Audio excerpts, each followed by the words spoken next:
Hey guys, this is Melissa Bachman. Are you ready to stop spooking deer before it's even time to hunt them? Then you need the new Flex S Dark cellular trail camera from SpyPoint. With a no-glow flash option, long-lasting solar power, and a ton of settings that can be changed anytime through the SpyPoint app, there are no more excuses for letting your deer get wise before the season even starts. So check it out for yourself and see why the SpyPoint Flex S Dark is the unstoppable and undetectable scouting tool you need for your next hunt. Midway USA has ammo for your next hunt. If it quacks, honks, whistles, or cackles, snorts, gobbles, grunts, bleats, or bugles, you need to shop before your season starts at Midway USA. The right hunting ammo makes all the difference, and at Midway USA, we've got a massive selection of premium hunting ammo from top brands like Winchester, Hornady, and Federal. From big game to small varmint, you'll find the perfect load for every hunt. And with fast, reliable shipping, you'll be ready when the season starts. For just about everything for hunting, shop MidwayUSA.com.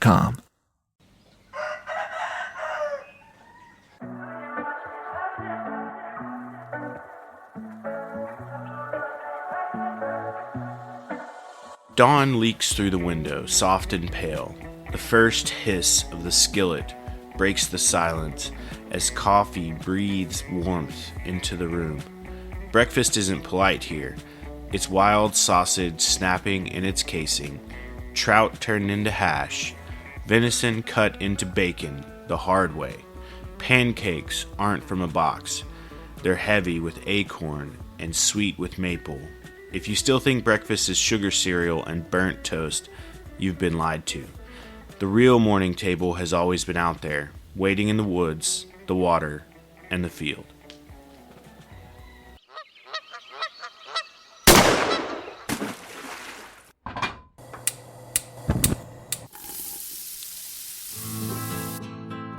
Join Justin Townsend and the Harvesting Nature crew as they explore the world of cooking wild fish and game while sharing recipes, tips, tricks, and lessons learned from their pursuit of wild food. We sure hope you ate before the show, 'cause you're gonna leave hungry. This is the Wild Fish and Game Podcast. Hey, everybody, welcome back to the Wild Fishing Game Podcast. I'm joined by my partner in crime, Adam. Hey, guys. And today we're trading routine for real food, turning to the first meal of the day, which we're going to make the most creative one. Instead of walking you through one technique, we're opening the whole playbook. Grinding wild game into sagey breakfast sausage, curing buckboard slabs from lean cuts, folding mushrooms and ramps into skillet hashes, stirring wild grains into porridge, and even baking breads and pancakes with foraged flours. We'll talk smart substitutions, turning game into breakfast meats, and how to make wild flavors shine before noon. So it doesn't matter if you're cooking in a cabin, a camp, or even your very own comfy, fancy kitchen. I hope you have your forks ready because we're talking breakfast. But first, as any other time, we're going to talk the history of breakfast first. Yes, it's my favorite part of the show. Is it anyone else's? Who knows? Write in and let us know, because everybody's still listening. If you enjoy this. Everybody's still listening, so hopefully. Yeah, let's see. Anyways, we all know that breakfast, or to break one's fast after not eating all night, is a meal in the morning time, with often pretty strict parameters as to what should and shouldn't be served for that meal. People get pretty picky. Some people get even a little angry about it. But the idea of breakfast foods being specifically for breakfast is actually a pretty modern one, compared to breakfast in the past. Depending on your social status and location in the world, breakfast throughout history was either, like a light meal to keep you from feeling hungry before noon, or a huge meal to give you energy for a day full of labor, hard work, farming, that kind of thing. But let's dig into what some of our ancient forebears were actually eating for breakfast. Starting with the ancient Egyptians, they would eat a breakfast of onions, bread, beer, and soup, often for breakfast. While the ancient Greeks tended to eat spelt pancakes, bread dipped in wine, figs, and olives. So pretty light breakfast. The ancient Chinese were eating grain porridge or congee, made with whatever grains grew in the region, like rice or millet, as well as steamed buns and tea. Ancient South Asians were enjoying lentils, fruit, flatbreads. Those in certain regions of Africa and the Middle East usually ate stewed fava beans, grain porridges, fried doughs. So we're seeing a lot of porridges and breads, which we still see today. The ancient Romans enjoyed spelt porridge, cold meats, cheeses, breads, and wine. Um, but by the Middle Ages, breakfast had become more of a class issue, where everyone ate a similar breakfast in the past. It started to kind of split around the Middle Ages. So the wealthy saw the need to eat in the morning as something only a poor laborer would need to do, while the poor laborers actually needed to eat to fuel themselves for a long day work. The poor laborers are typically eating gruels, grain porridges, rough breads, and small beer. It's kind of a light beer. Nothing better than beer for Um, breakfast. Exactly. I've done it a few times myself. It's funny that people today are feeling pretty naughty for having a couple mimosas with their brunch, but for most of history, people were getting drunk for breakfast, it seems, all over the world. So before this, the nobles weren't eating breakfast because they thought it was just a mean labor kind of thing to do. But by the 15th century, it started to trickle back into the nobility, like eating breakfast, and they'd be including meats, hard to come by sweet baked goods to their morning meals, like something like today's croissant or something like that. The introduction of tea and coffee in the 16th century immediately saw the beverages becoming part of the morning meal. So it wasn't until about the 16th century that we really saw tea and coffee becoming, breakfast drinks. It was believed at the time that coffee and tea would aid the body in, quotes, the evacuation of superfluidities. I can tell you that coffee does that for me as well, I think. Indigenous people across the Americas ate regional specific breakfasts, but they often included cornmeal mush, wild rice, breads made from nut flours, fish soups, johnny cakes, hominy, sometimes wild game meat. So once again, we're seeing a lot of more of that, like mush or porridge, and breads. In the American West, up through the Civil War, food choices were limited to easily preserved food and what could be quickly grown in the area or prepared from rations brought over from Europe. So, usual meal at any time of day was often known as the three B's. So, beans, biscuits, and bacon. Plus, plenty of coffee or an imitation made from whatever you could roast, like chicory root, wild plant. In areas with cattle ranching, had beef and wild game a lot more available. But it was otherwise just those three easily made and preserved foods: beans, bacon, and biscuits.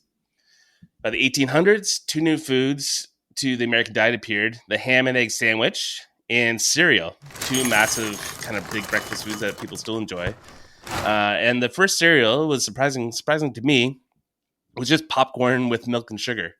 So popcorn was grown for a long time, and they would just be eating like cereal with like a little bit of sugar. So that was actually the very first cereal.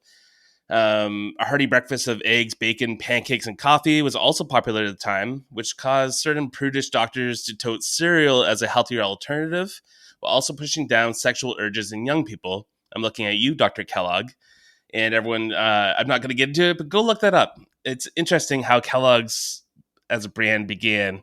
It was kind of a strange, prudish kind of thing with Dr. Kellogg. So go look that up. The discovery of vitamins also brought fruit juice into the breakfast scene and started America's love affair with orange juice. So discovery of vitamins said everyone needs all these vitamins. Orange juice is a great way to get it. Everyone started drinking orange juice for breakfast. And by today, we all know what breakfast looks like today, as most of us eat some version of it. But I think it is definitely an underutilized meal when it comes to using up wild foods. People don't often think of the breakfast table other than maybe breakfast sausage, but there's lots of cool ways to incorporate wild foods into your morning meal. So what does your breakfast usually look like, Justin? Depends on whether or not I have to work. Is largely going to depend on what I'm eating for breakfast. Most of the time, it's just coffee and whatever object I can grab on my way out to eat. So be it like fruit or pastry or toast or something. If I do cook though, I'm a big I like eggs a lot, but I usually Mhm. like to accompany those with whatever kind of meat's hanging around. One thing that I like to do is when I do big cuts of meat, I'll just put them in the crock pot or slow cooker and just let it go for a long time. And then once all that's done, I won't season them until after, and that way I can have the meat. And so a lot of times I'll use like some shredded game meat, whether it be pork or Mm. deer or whatever, for like omelets, or I'll just have it on the side. I'll like uh, crack my egg on one side of the pan, put the meat on the other, and just like crisp it up.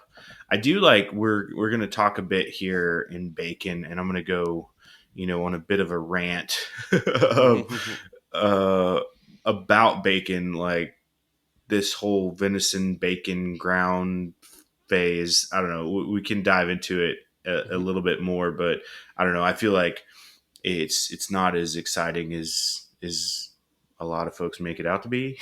Mm.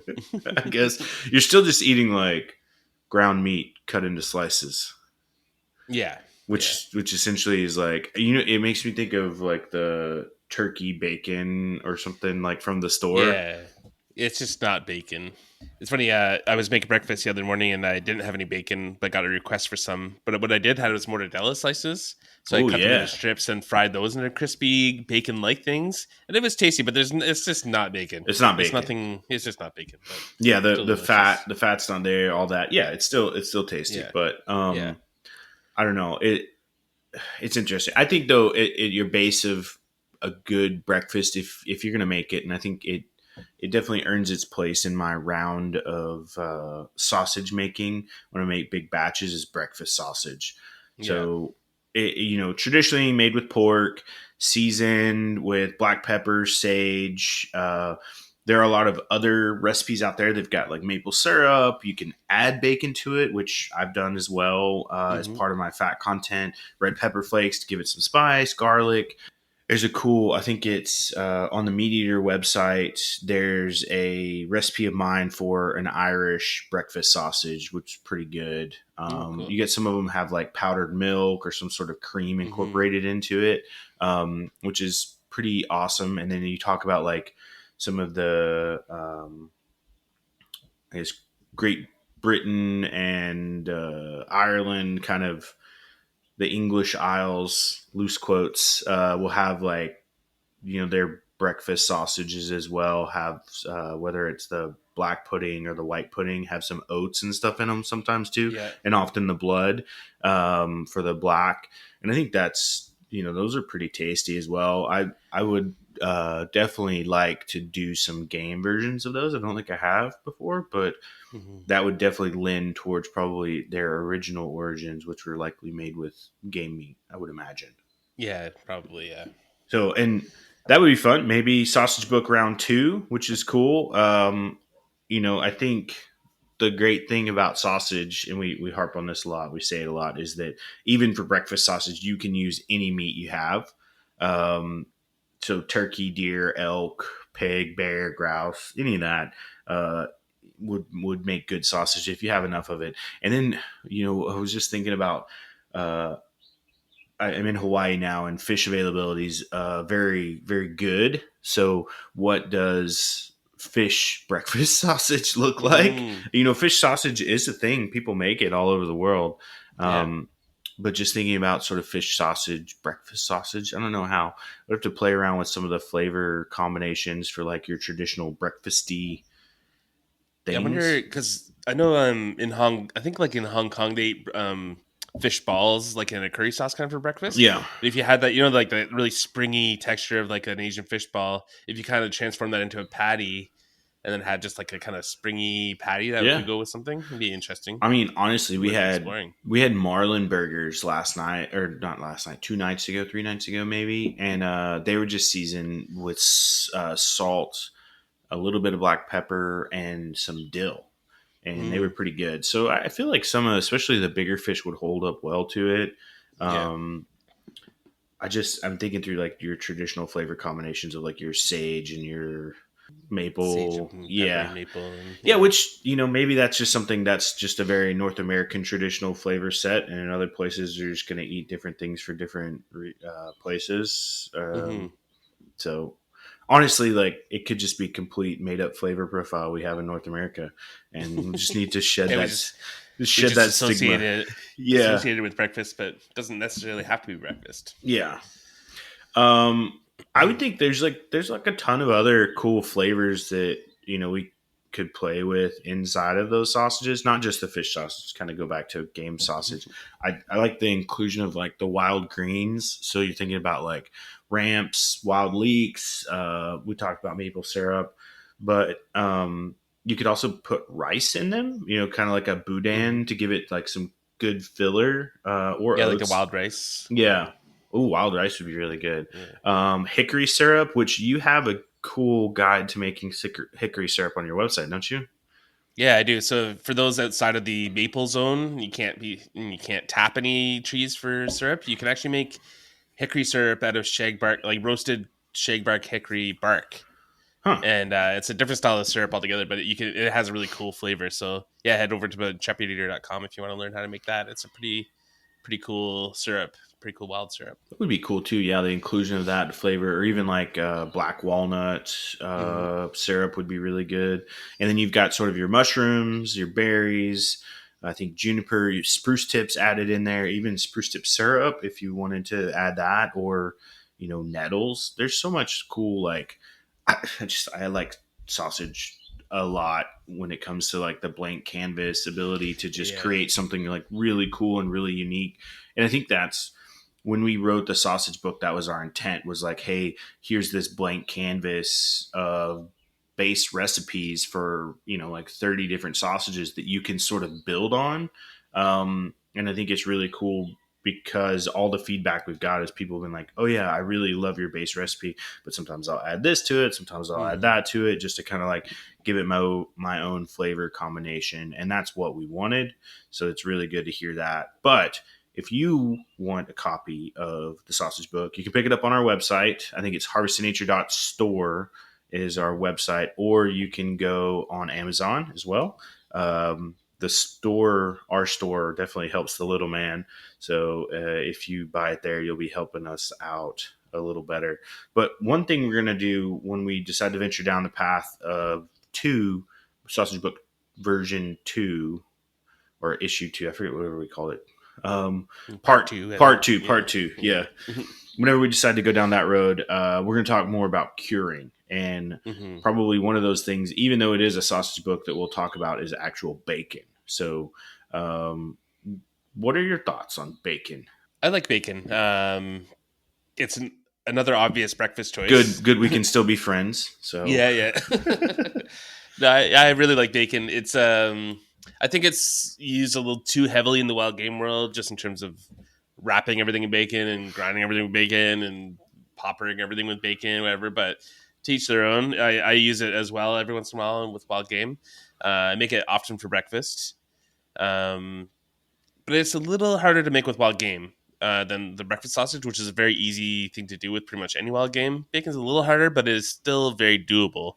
Um, Traditionally, you'd be using pork belly to make bacon, like domestic pork belly, which leads you to think that your best bet is probably use wild pigs or wild boars, though there are still some issues to take into account. Uh, Traditional American bacon made from that pork belly, which has just a delightful layering of meat and fat, and it's really perfect. Tons of fat in it. That fat renders out while it's cooking and becomes crispy and oh so delicious while it's cooking in the pan.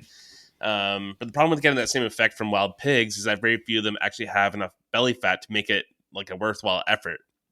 And as you can see too, Justin, out of all the pigs we've harvested at our wild food camps, I think only one or two has ever had enough belly fat to actually be worthwhile making bacon with. yeah, and I think Yeah. I ended up with some of that. I think it was Jack Fisher's pig, Yeah, you're right.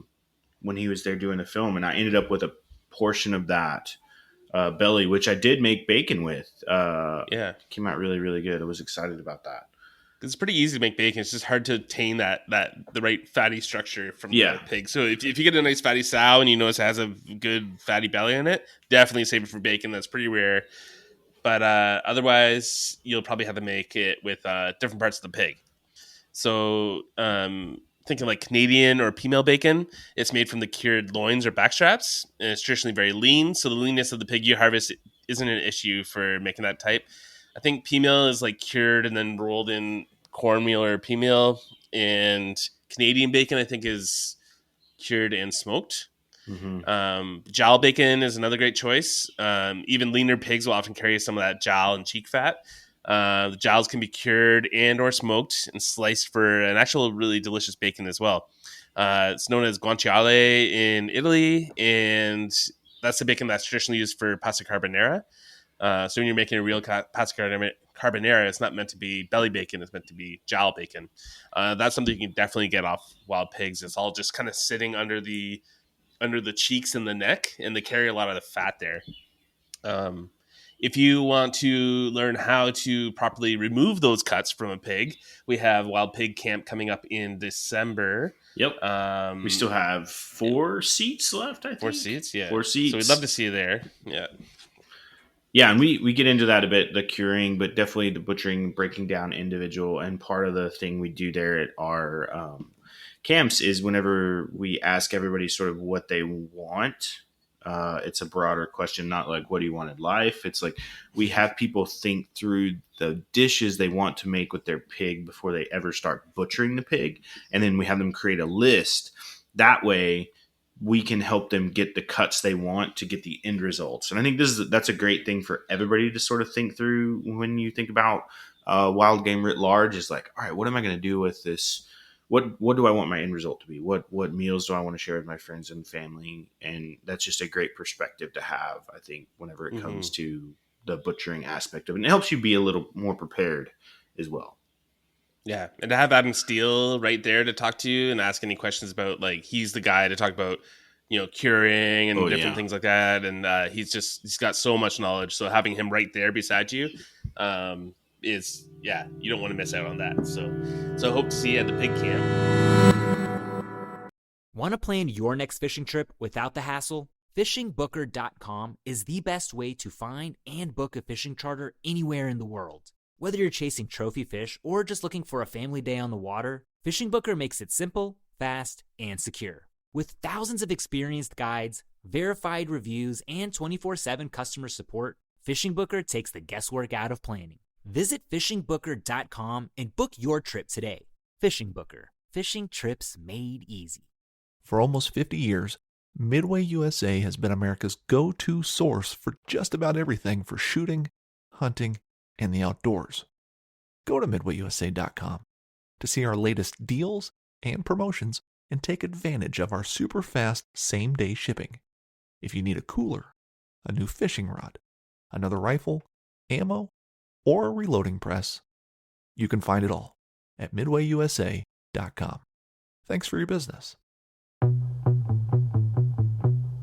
One I want to talk about a little bit is buckboard bacon. Yeah. I think buckboard bacon has been around for a long, long, long time. I don't know the full origin story, but I'm imagining that it was brought about by folks that couldn't afford the belly cuts to make actual bacon. And so it's traditionally made from the pork shoulder, but you can definitely make it from venison shoulder. You can make it from a lot of different cuts on the deer. And I would say probably like the roast, not the roast. Jeez. What am I trying to think of? It's still early for me. In the front. The breast. I guess like the breast, but brisket. What's the brisket? Yeah, the brisket would be the more formal. The brisket's ideal for it. You could do some of those shoulder cuts, especially if you kind of peel that larger flap off and then take the flat iron and the mock tender off with it. Those could be cured as well and get kind of this like bacony, but you essentially like debone everything, and then you're going to cure it, and then you're going to smoke it, and then you're going to slice it very thin, similar to bacon. And so it'll have like this outside rind, but it'll be cured. It's definitely more akin to a ham, but you can add those bacon flavors into it. And then just because you're slicing it thin and frying it, it's like buckboard. Alan Burgo has a recipe for it. I have a recipe as well. We haven't published it yet because it's in the lineup for one of our cookbooks. But it's a pretty cool method to do it. And I mean, I'm trying to think what cut I used. I may have used a cut off the back leg to do it with, and just you cure it and smoke it, and it just comes out really, really good. So it's not a hard process. It's very similar to bacon. You're just minus the fat, and it's still really, really tasty. So, but this other sort of the elephant in the room that we alluded to earlier, is this method of using ground meat to make non-traditional bacon. I wouldn't call it buckboard bacon. I think it's often named buckboard bacon on recipes, but I don't know how it doesn't have much. It's definitely not. Yeah. I see it. It's like meatloaf that's cooked and cut into bacon, which I know, like the Bearded Butchers. There's was it Lem or LEM? There's a bunch of like websites and places that sell kits to make it with like the full seasoning and the instructions and all that. It's just like you're essentially just taking a bunch of ground meat and seasoning it, and with some curing agent in there, and then you're packing it into a loaf and you're cooking it either in the oven or in the smoker. And a lot of times like that smoke flavor is already added into the seasoning, which I'm not a big fan of, because it gives that like artificial smoke flavor. And then you slice it thin into strips, and then you fry it.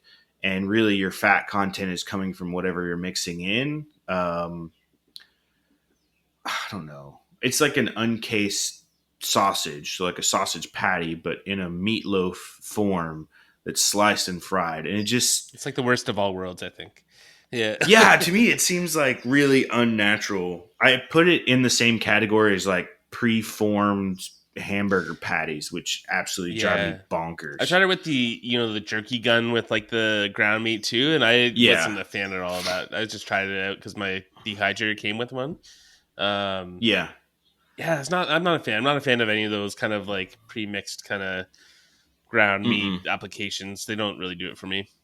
People, if you like them, you like them.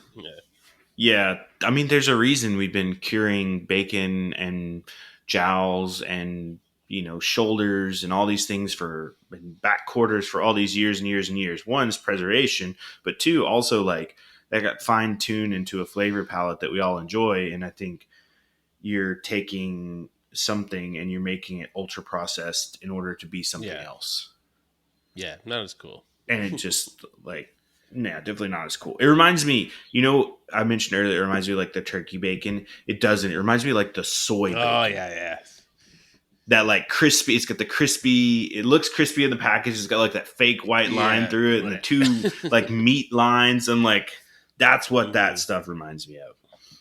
And if anybody else, if you have strong opinions about it, tell me, write in. I want to hear about it in our Instagram post. You're like, you know what, Justin, I love that ground meat bacon and it's the best thing ever. Justin's looking for a fight. Yeah. Yeah. No, this is the hill. This is the hill I think I will die on today if need be, but whatever. But let's talk about some other great techniques. And I love these because you get the ability to take those big batches of meat and do something with it and then later turn it into like smaller meats as you want. And that's corning. I love corning meat. It's really good. St. Patrick's Day, it's really popular, but also too, like we've talked about all these different we hit a lot of it on sandwiches, but the use of corned meat for different meals. You've got like your corned beef and potatoes, your corned beef and cabbage. You've got your corned brisket. You've got like all these like sort of different things that come from it. And the wild game world is not absent from corning. And I think it's really good to just put all those pieces in there. And use this process because it's really great and it helps stretch out and it adds flavor, and sometimes too it can help with the tenderization, and then you're usually slow cooking that as well. So you take a piece of meat, and you can smoke it at the end, which will give it additional flavors. goose breasts are probably one of the best things you could corn, and I would think the big like Canada goose, not your snow goose. Yeah, bigger the better for corning. Especially too if you've got like swampy kind of murky tasting Canada goose, like that would be really really good for it. So the bigger the goose, the better. Um, you could use hot and quarter cuts off a lot of different game animals are really good. Any of those big muscle cuts, your top round, your bottom round. Your You can pull some cuts off the sirloin and stuff too. I would steer away probably from your front shoulder cuts. They're going to be just a little more leaner than you're going to want. But you could also corn hearts. Mm-hmm. Hearts are a great way. If you've got a big batch of hearts, you could corn them and then sort of like slow cook them. We always talk about hearts. The biggest thing is you either cook them like quick and fast or you cook them low and slow for a long time. So if you corn them, they're definitely a good candidate for that, like low and slow. And then the best way to do it is like take corned meat and incorporate it into a hash. So you've got your chopped meat, your potatoes, your onions, and you just fry it all together in a skillet till it gets super crispy. And then really any wild game meat that you've corned can be used. You can also use not corned wild game meat, and that would be really, really phenomenal. I think that one of my favorite recipes to do with a heart is there's like second. Oh, there's Arrow. You're just going to visit. Probably my second favorite heart recipe is a corn, or it's not corn, it's just a heart hash recipe. And you just cube up your heart into little bitty bits and then take some of the Harvest Nature Big Game blend and throw in there with your potatoes and cubed potatoes that you're parboil so they get nice and crispy too with peppers and onions. And that's just like a phenomenal use of a good heart. Let's see. What Adam? Do you have sort of a favorite hash lineup that you go to? I'm just the kind of person who never does the same thing twice. So I'd make a lot of hashes, whether I'm camping or if I have a bunch of people over, for like a big breakfast, kind of after a long night. Yeah. But I've done it with like smoked salmon, smoked trout works really good. Yeah. Incorporating wild mushrooms always really works. There's like all the wild greens, like stingy nettle, lamb quarters, pokeweed. You just made a poke breakfast kind of recently, yeah. I love pokeweed. Yeah, that one's really. It just the thing that intimidates people about the pokeweed is the toxicity of it, and just the fact that so. The general rule of thumb I grew up with was if it's gone to berry, if the plant has buried, not buried in the ground, like has created berries, you don't eat it. Yeah. Because the toxicity has grown, and the younger the plant, the less toxic it is.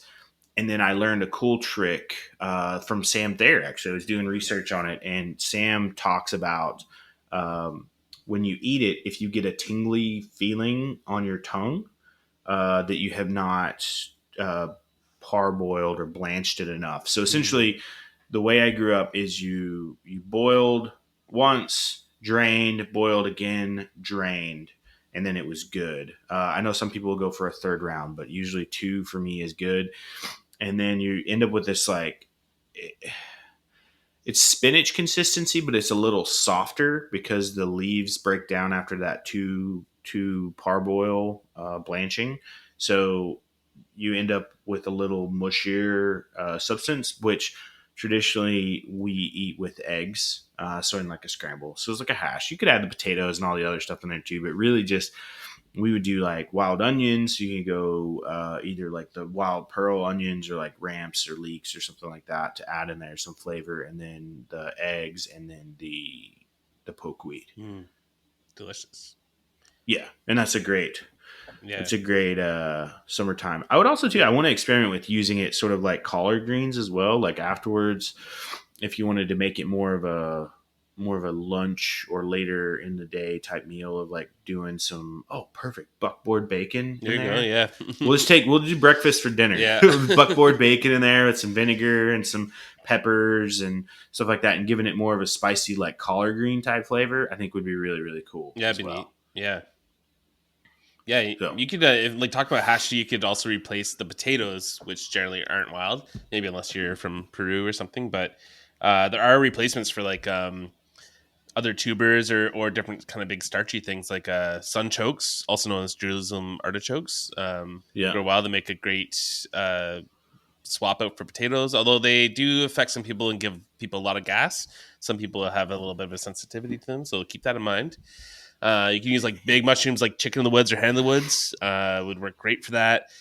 Burdock root, which comes out like kind of earthy and carroty. Wapato, which is arrowhead root, which is like an aquatic plant. You can do cattail roots. There's a lot of different options for your tubers too, so you can make it truly a wild hash if you wanted to. You just kind of throw everything in the skillet, season it up, and make it all crispy, and there you go. And it makes it perfect for camping.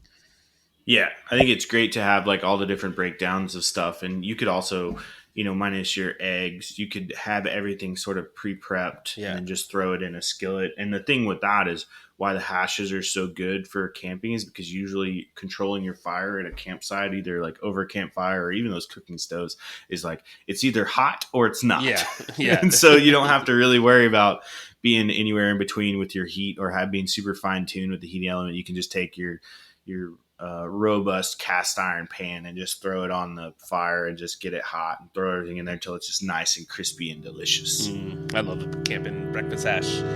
So good. Midway USA brand product designers have one straightforward goal: develop high quality, technically sound products and deliver them to customers at reasonable prices. If you are immersed in the shooting sports industry and pay close attention to every single detail, you know our products are built right and stand up to everyday use. Who has shooting mats and range bag systems to hunting clothing and just about everything for the outdoors? Log on and shop 24/7 with super fast shipping. MidwayUSA.com. Hunting is not easy. It never has been. It takes dedication, motivation, a lot of patience, and quality gear. If you manage a food plot, put up stands, or need just one more game camera, we can help at MidwayUSA.com. We opened our doors in 1977 and continue to put customers first by offering super fast, same-day shipping. For just about everything for the outdoors, go to MidwayUSA.com. So just thinking through this sort of like flat iron, cast iron, griddle type deal, we've got on the other side of it, we've got pancakes and breads. Yeah. I really like pancakes. I'm actually going to leave this podcast episode at the end and go make pancakes for my kids because it's a holiday morning here and they're all home from school. But there's a lot of different variations of pancakes, Adam. What type of variations of pancakes can we make to make them more wild? Yeah, so bread and pancakes. One of the things I think I like to remind people of is that they don't have to be sweet. Like pancakes don't necessarily have to be sweet. I know children like them sweet. A lot of people like them sweet, but I often like them savory. You can do some interesting things savory wise too. But for both bread and pancakes, it starts with the flour. And I think for your best bet generally is to use a wheat flour, like your general all-purpose flour, whatever, and then mix in some wild flowers into that. If you use only wild flour, you're going to end up with the different consistencies that you're not used to. So having a mix and finding the right ratio is probably your best bet. One of the best ones is probably acorn flour, which I'll be honest, takes a lot of processing to get into. Oh, yeah. And what's funny is I see online so many folks, and I love it because people are trying to think outside the box. They're like, what are different ways I could do to make this process better? Yeah. And there's just no good way to do it. It's just at the end of the day, you're just like soaking in hot water and like letting the stuff leach out. Yeah, it's just you just gotta leach those tannins out, and it takes a while, but it's worth it in the end. I think if you're into adding some cool flavor and some more richness into your flour. I think it's cool. Like acorn picking, especially with kids, is a good activity because you can have them go out with you and walk around the woods and pick acorns and all that stuff. Like it's a cool activity. Yeah, and then eat the pancakes that eventually come out of it too, which is super exciting for kids. So you can also make pancake or any flour, out of wild rice, seeds from curled dock. So that's a common weed you see everywhere. It's kind of got those big, tall, brown kind of seed heads on it. They're kind of a little tart, which is cool. lamb's quarter seeds. So one of my favorite wild greens, lamb's quarter, is actually wild quinoa. And eventually we'll go to seed and you can make flour out of that or just grains. Mesquite pods, black walnuts. You can make it out of pollen, like cattail pollen and pine pollen. You can actually add to the flour, and it adds a bunch of really cool nutrients to it and flavors. Root flowers. You can like dehydrate wild parsnips, wild cattails, burdock roots, and then like pound those into flours. And even the inner cambium or the green bark from trees like pine and birch, you can actually make flowers with, which often happened way back when. But Pascal Baudard, who we had on the podcast recently, he's an awesome guy, just released a book all about wild grains and flowers. So if you're interested in learning more, seeds and grains. I was just looking up because I was like, oh yeah, we were just talking about this. So mine just read recently, so I haven't read it yet, but super excited to dig into that. He's just like, he knows so much and he's so good at it, and he told us that he has like a new secret way of dealing with grains that makes the whole process way faster. So I'm interested in learning that too. So go check that out, Pascal Baudard. Like I said, you're going to have more success mixing smaller quantities of these flours into normal all-purpose flour. Otherwise, the consistency is going to be a little off. The flavors might be a little too much. When you get the absence of gluten, so some of the things you expect from like the performance of it. Yeah, like a pancake might work, but a bread might not work because there's no gluten in it. So anyways, look online, find some good ratios.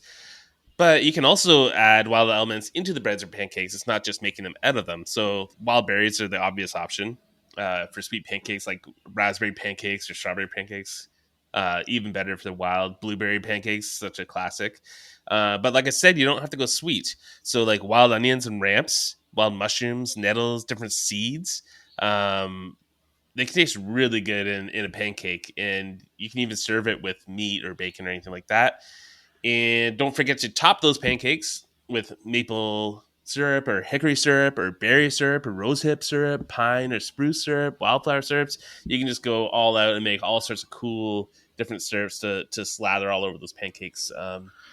So yeah, there's so much stuff to do.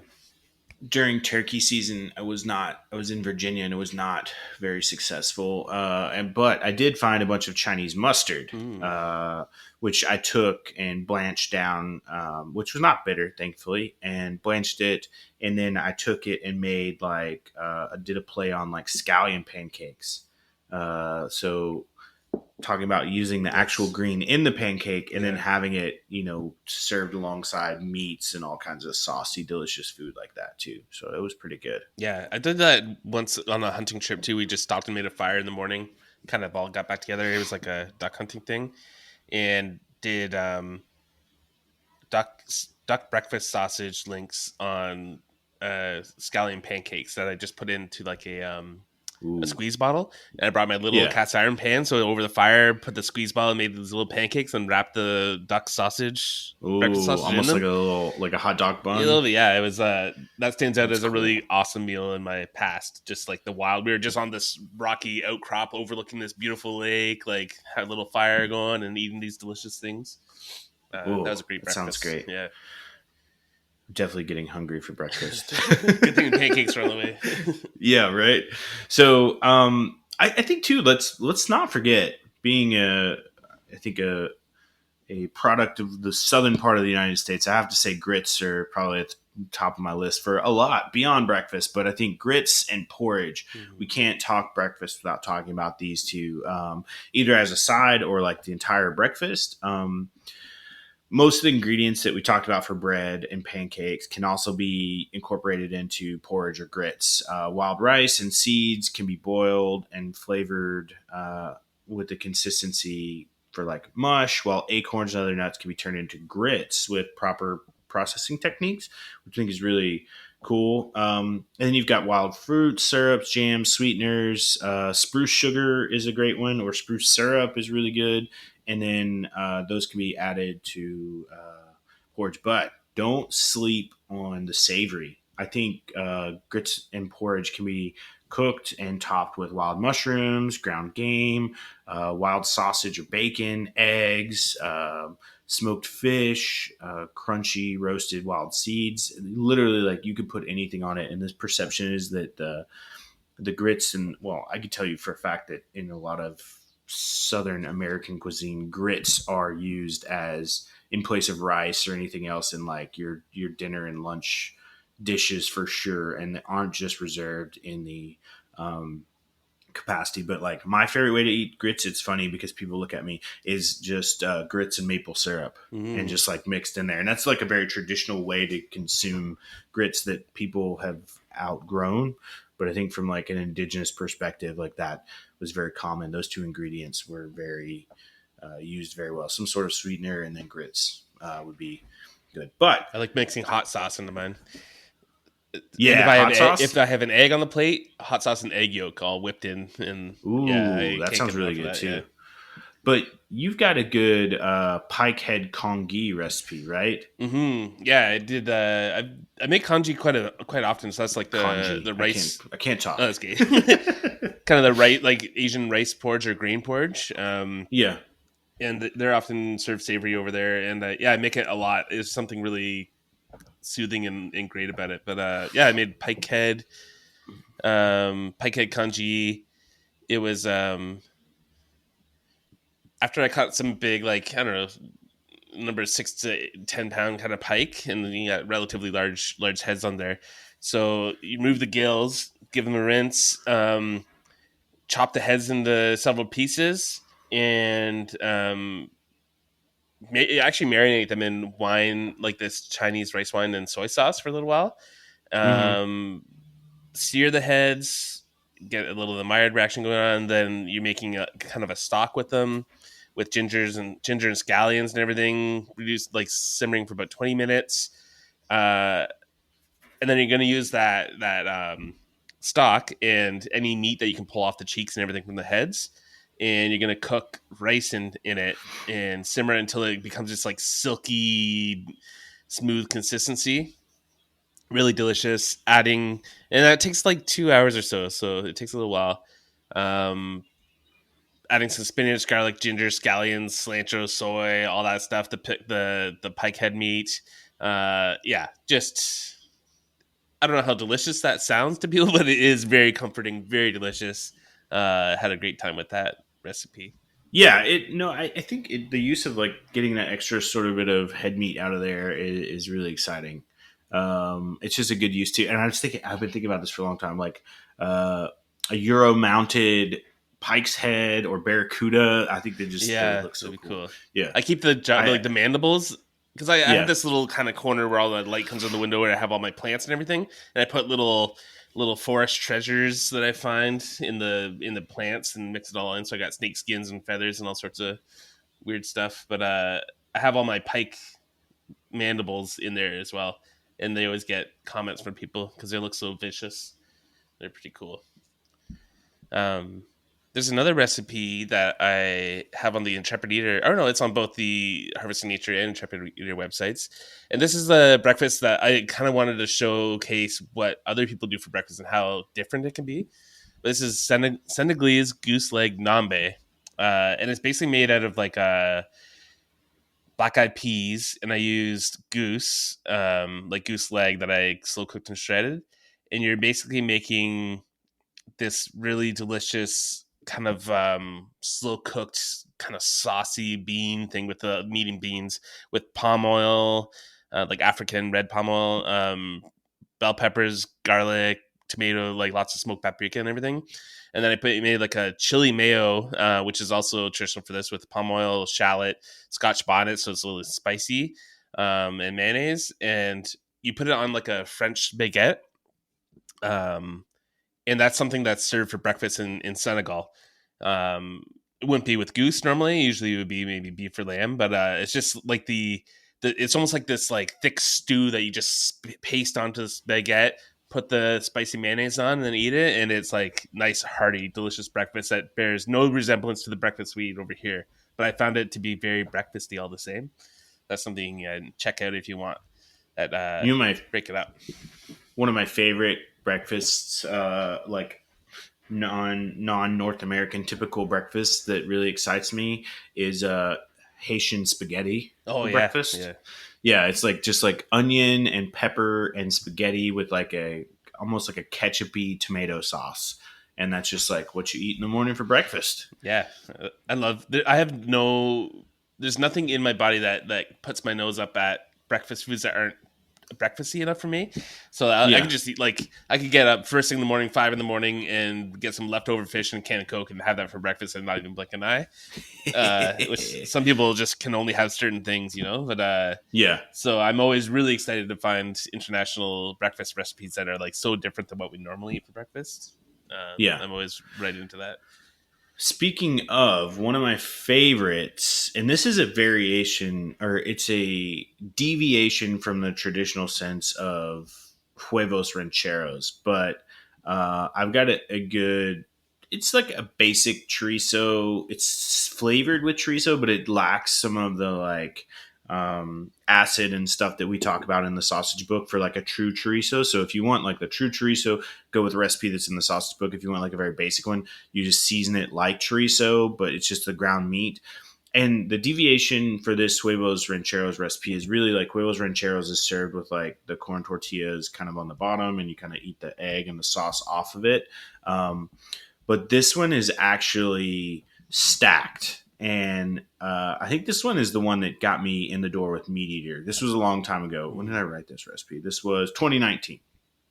And so what I did, though, I took tostadas and I layered them. So it was like tostadas with beans and chorizo and cheese, tostada, bean, chorizo, cheese, tostada, bean, chorizo, cheese, and then an over easy egg on top. And then your like ranchero sauce was like drizzled down throughout in each layer as well as on top. And like, oh my gosh, that was like really phenomenal. And if you want to like, don't beat around the bush, go make the ranchero sauce. Like, it's 100% worth it just to have it on hand too. And it's just like really, really phenomenal. So that is a phenomenal recipe. We actually used to serve this at my last restaurant I worked at Mellow Cafe. It was on the breakfast menu and people loved it. So it was really good. So that was sort of like the run on breakfast. I feel like that's a good like foundation. I'm just trying to think like some other little nuances with breakfast in general. Deviations, coffee versus tea. There's lots of wild forageable ingredients that you can dry and make tea with. Never even went there. Good. In coffee substitutes like chicory, chaga, mushroom. There's lots of cool different dandelion ways. root can be dried and used for like a coffee substitute. And then yalpan tea. That's North America's only caffeinated plant. It's yalpan holly is the actual thing. And there's such a crazy backstory to it. It's very popular. It was very popular in the Southeast amongst indigenous people for a long time because it gave that like caffeinated. It was called like the black drink. And it's interesting because over time the English tea trade like sequestered the consumption of yalpan tea, which is why you don't see it as commonly consumed here. But there's several companies out there. I actually drink one, Yalpan Brothers out of Florida. They make it. They have their own farms and stuff and do. So it's really, really good. They've got some cool flavors like lavender. I think they've got a coconut one and they've got just a smoked one as well. Those are really good. But you can grow Yalpan holly and dry it and consume it yourself, which is really cool, especially if you like caffeine but you don't like coffee as much, or maybe coffee doesn't like you as much. Those are cool options too. And then I was thinking there's a big debate going on of like chicken egg versus duck egg. And I know you can't really pull like wild duck eggs. But as far as like the farm version of like which contains more nutrients, which is better for you, there's like lots of schools of thought on that. Yeah. I actually enjoyed turkey eggs for the first time this week. Turkey eggs. Yeah, my friend of mine has turkeys on her farm and gave me a dozen turkey eggs. So they're pretty good. They were like they kind of come out a little flatter than a chicken egg. They don't puff up as much, but no huge difference in flavor or anything. But yeah, it was pretty cool. I never had one before. The eggs themselves are like speckled brown, really pretty. Yeah. I have a memory from being a child of going to the Oklahoma City Zoo for like a fundraiser event. for a breakfast event, and they had ostrich eggs Oh, I always wanted to as try part that. of to like eat them, and they were really, really good. Oh, cool. I still remember this like giant, massive Yeah. omelet, like this big, full of all the ostrich egg. So that's super cool. But yeah, no, I think that's breakfast. You got any last thoughts on breakfast before we Yeah. hop off? I don't know, just try to think of ways to incorporate your wild food that you bring home into your breakfast. Not just wild sausage, although wild breakfast sausage is always incredible. There's all sorts of ways. We went through some, try some in your porridge, try some in your grits, try some in a hash. Yeah, there's so many different options, and there's lots of ways to incorporate all that wild food so it gets into that first meal of the day too. It provides you lots of awesome nutrition for right off the hop. So yeah, I recommend everyone think about it, use what we've talked about as a guide, and try to incorporate a lot more into your breakfast routine. Yeah, I think please share your breakfast creations with us if you've got any deviations from what we've labeled as kind of like the standard breakfast norm. We definitely want to hear about it. There's lots of opportunities and options out there to incorporate, as we discussed for the last hour or so. So please share away. But other than that, thanks everybody for listening. And please, whatever podcast platform you're listening to, punch that 5-star button, leave us a review. It really does help us out, bump us up there, trying to oust the big boys. So let's get Wild Fishing Game Podcast to the top. Yeah. Before the end of the year. That's it. We got a few months. We can do it. So anyway, thanks everybody. I appreciate the feedback and the love and the attention. And thanks everybody. Have a good night or morning or day, wherever you're at in the world.